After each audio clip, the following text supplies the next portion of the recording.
প্রায় লক্ষ লক্ষ রুদ্রাক্ষের মালা দিয়ে তৈরি করা হয়েছে কলকাতায় এই দুর্গাপুজোর প্যান্ডেলটি। প্যান্ডেলটির নাম বা ক্লাবটির নাম হলো চেতলা অগ্রাণী। প্যান্ডেলটির ভেতরে ঢুকলেই আপনারা দেখতে পাবেন অসংখ্য রুদ্রাক্ষ দিয়ে বিভিন্ন ধরনের কারুকার্যের মাধ্যমে প্যান্ডেলটিকে তৈরি করা হয়েছে। মূলত এই বছর এদের থিমের নাম হলো অমৃতের সন্ধানে। প্যান্ডেলের সামনেই আপনি অনেক রুদ্রাক্ষের মালা দেখতে পাবেন। এমনকি প্যান্ডেলে অনেক লাইভ পারফরমেন্স চলছে, যেমন অনেক মানুষ শঙ্খধ্বনি দিচ্ছে, কেউ বা ঢাক বাজাচ্ছে, ঢোল বাজাচ্ছে, খঞ্জনি বাজাচ্ছে ইত্যাদি।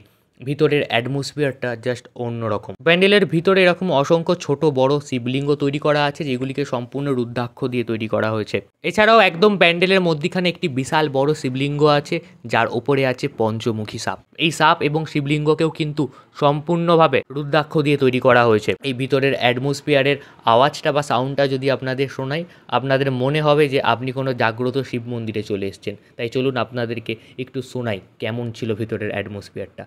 এছাড়াও প্যান্ডেলের আরও একটি মূল অংশ আছে, যেখানে ঢোকা মাত্রই আপনার সামনে অনেক ঘন্টা আপনি দেখতে পাবেন। এই ঘন্টাগুলো আপনি বাজাতেও পারেন। ঢুকতেই সামনে আছে একটি শিবলিঙ্গ এবং পাশে একজন ধ্যানে বসেছে। আরেকটু এগিয়ে গেলেই আপনি যে অপূরব দৃশ্যটি দেখতে পাবেন, সেটি আপনি এই কদিনের মধ্যে ভুলতে পারবেন না। শিল্পীর অসাধারণ কারুকার্য এবং লাইটিংয়ের মাধ্যমে জিনিসটিকে তুলে ধরা হয়েছে। এছাড়াও দেবী মূর্তি এখানে অনেক সুন্দর। আপনাকে যদি দেবী মূর্তিটা দেখাই, আপনি মুগ্ধ হয়ে বলবেন, বাহ, এত সুন্দর প্রতিমাও শিল্পীরা তৈরি করতে পারে। আজকের জন্য এতটাই। এর পরবর্তী পার্টে আরও একটি সুন্দর